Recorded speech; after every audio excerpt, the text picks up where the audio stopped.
All right. Let's take a look. What have we here?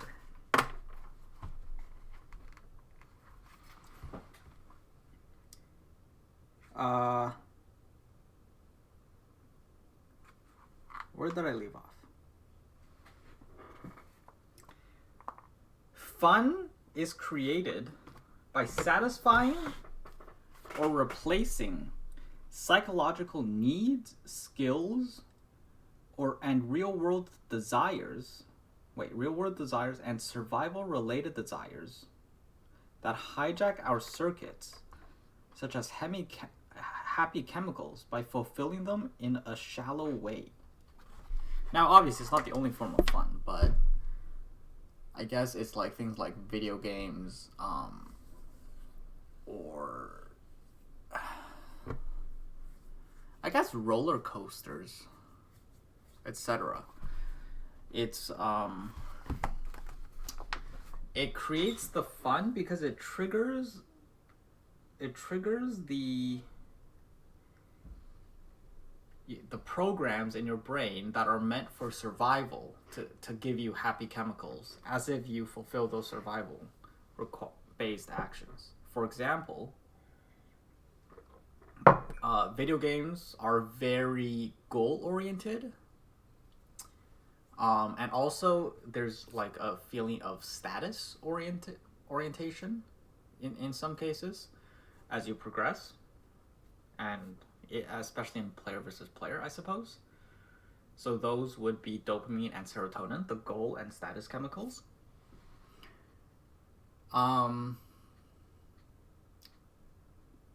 Roller coasters trigger thrill and focus. Both video games trigger focus too.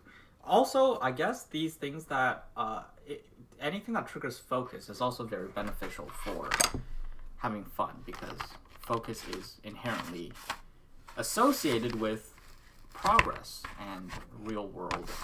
It's a primary survival mechanism, which is why it is rewarded. It is connected with feeling good. Okay. Random reward circuit of player versus player, because you don't know when you're gonna win. So player versus player can it's not just about the serotonin of winning, but also has the aspect of waiting for that feels good moment again, like with gambling, which is why shorter game modes work so well, because it's like you're rolling the die almost. So you have this feeling of maybe I want like I almost won that game, or I need to end on a win, or I just won, so I'm gonna win again. But you have more control than gambling, which is a good thing. Faster action to reward transition equals better action reinforcing. Okay, so when an action is followed by the reward in a very short time frame, then it's better at reinforcing the action. For example, let's say in a video game, you grind for an item for an hour, and then you immediately get the item. So you can see that the action immediately gets you the result. Whereas if you're studying for a test, you write the test and then you don't see your grade until weeks later. Or maybe if you work out, you don't see the reward until weeks later. Or if you try to build good habits, you don't really see the reward right away. Whereas, for example, if you eat a donut, you feel good right away. If you go on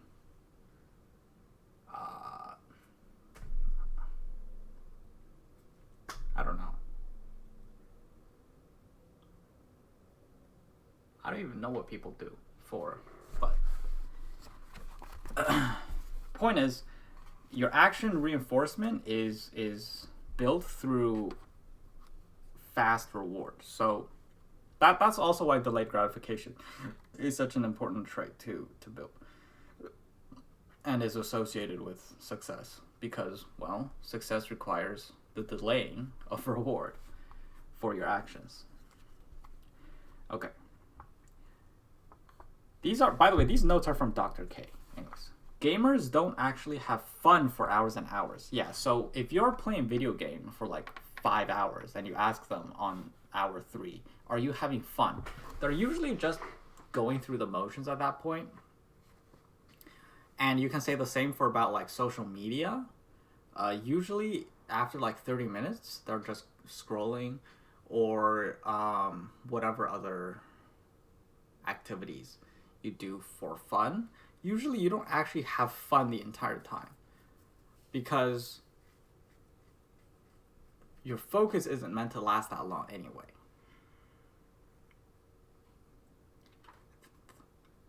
I think it was something about the 90-minute circadian cycle or something, maybe. I'm not sure how exactly it works or what's recommended, but point is, they don't do it because, like, at a certain point, it's part of it is going to be either because they don't want to do something else, like there's something that they don't want to do, or it's because there's nothing else they feel like doing, or they just don't feel like changing what they're doing. Because to change actions has a high friction a lot of the time.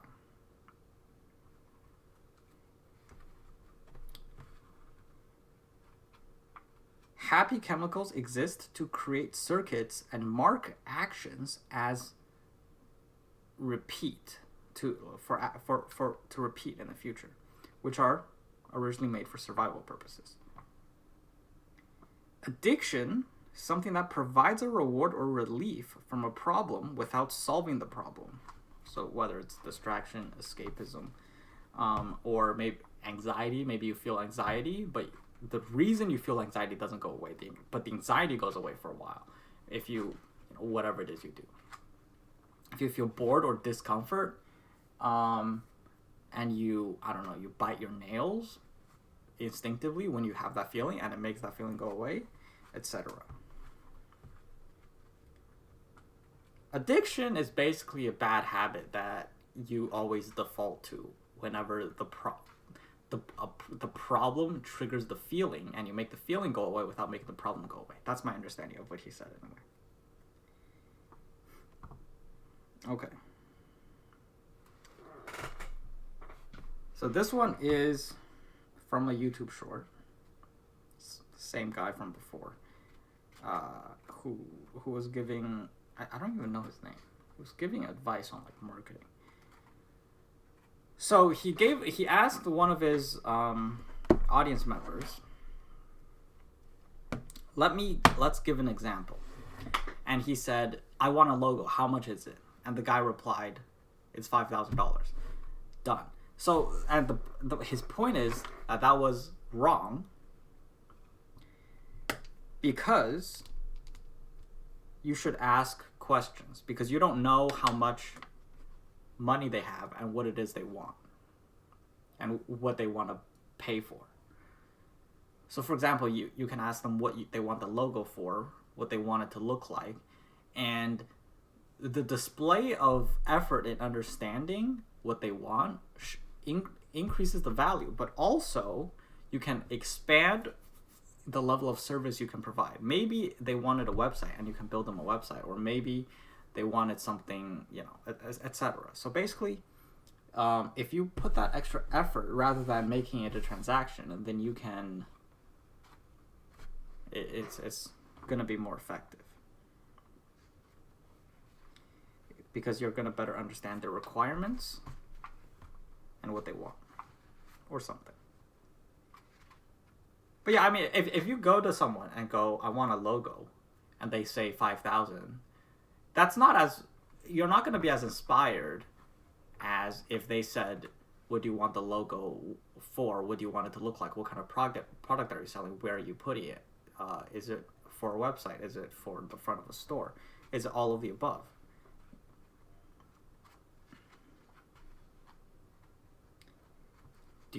How do you want it to look? So if you ask these questions before asking for the price, before stating your price, it's going to be more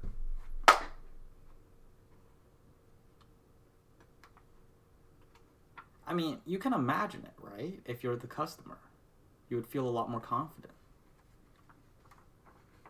Instead of, yeah, I mean,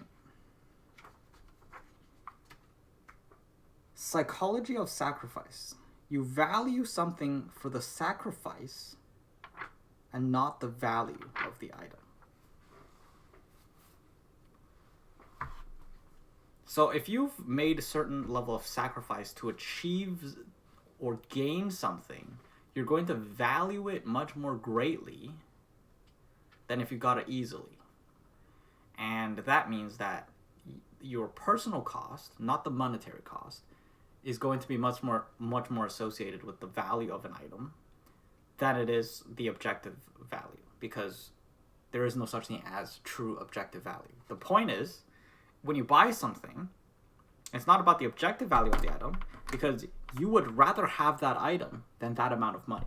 So for you subjectively, that item is worth more than the money. And when you sell things, the things you sell are worth less than the money, because it's easier for you to make that thing or provide that thing than it is for other people to do it themselves. That's how barter works. So, and the example here, the point here is that sometimes you have to unbias yourself, and sometimes you have to choose what you sacrifice for. Because sometimes people will make the sacrifice and then value it. Whereas the correct way is to look at the thing you want, look at the level of sacrifice that's required, decide that it's worth it, and then choose the things you want, rather than making the sacrifice first. Because that way, you end up with sacrificing for and defending shitty things. And the example here that he gave was that if... This is a fascinating example. So they basically asked, what's the best fraternity at this university? I mean, personally, I kind of hate the idea of it. I mean, it's... the kind of hazings that they talk about is actually pretty weird to me. I don't actually know how they work. Are they just clubs or something? I've never... Actually, I thought they were basically like a TV show thing, but apparently they're very common in the US or something. Anyways, or at least they were like 30 years ago. I have no idea. I don't even know what the definition of a fraternity is. There's another name for them that I think are divided by genders. But anyways. So then the people would say, oh yeah, this one is the best. And then if you were to go in and take, let's use a name, like the Jocks. I'll call this for imaginary fraternity, the Jocks. The Jocks fraternity is the best. Okay. And then why is that? Well, you don't actually... So if you were to go, it's like for the first 3 weeks, you get beat up, you get pissed on, you get tied to a tree, whatever. Like all sorts of ridiculous shit. And then because of that, they say it's the best. Because they can't psychologically accept that something that they've sacrificed so much for would be anything but the best.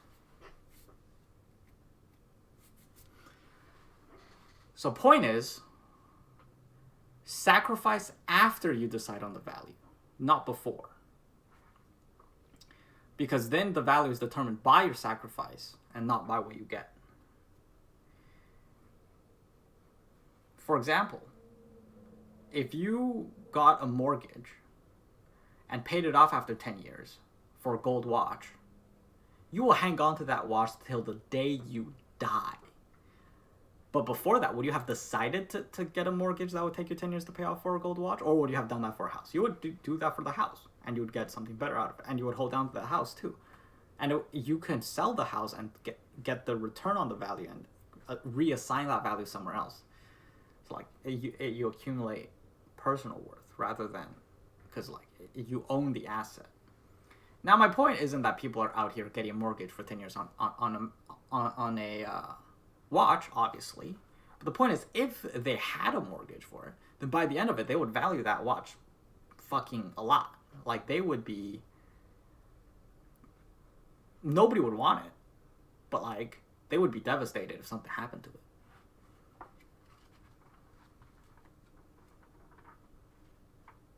Everything has a cost. Everything has a cost. So you have to choose your cost when you look at what you want to do, rather than paying the cost and then deciding that it's valuable because of the cost you paid. Being lazy has the cost too, because being lazy means that you can't be successful, or like, you know, that. Obviously, it's possible to do less and still be successful, but the point is, you know, if you're just, you know, the stereotypical lazy. I mean, if you're stereotypically lazy, you are doing it at the cost of success, and that can be a cost that you're willing to pay, but you should make that decision consciously, rather than by default. What page was I on? Okay. Difficulty does not automatically equal value.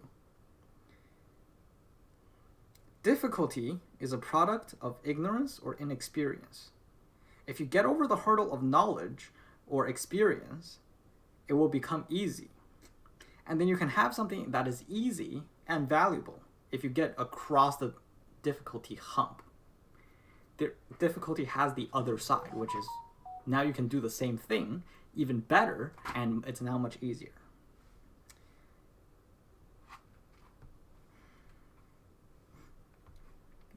If you choose the difficult road, it doesn't mean you have to. It has to stay difficult. It only depends on where your destination is.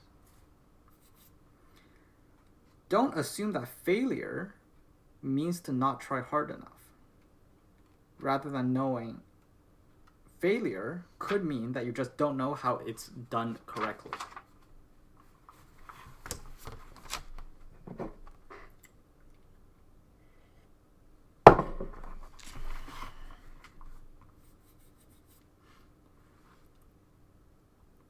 If you think of, for example, the Wright brothers, when they were trying to make the plane, they crashed so many times. The only reason we remember them today is because they eventually succeeded. And they wouldn't have succeeded without those failures. So but those times they crashed doesn't mean they failed. It was just one of the steps needed.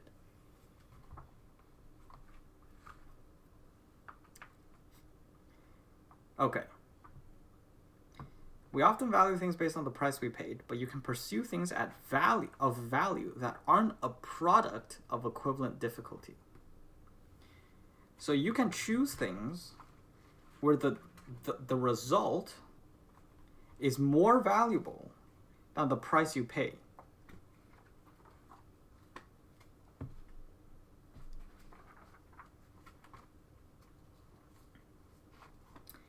And you have to find the answers for that. But the simplest example is running water. Easiest example. It is very valuable, honestly. Imagine you didn't have it. How much worse would it be? But how easy is it to have access to it today? Well, I guess that depends on where you live. But I mean, that one isn't obviously. So, like, there are advantages out there that allow us to get things of great value with much lower cost. In any case, you have to choose the ones for you.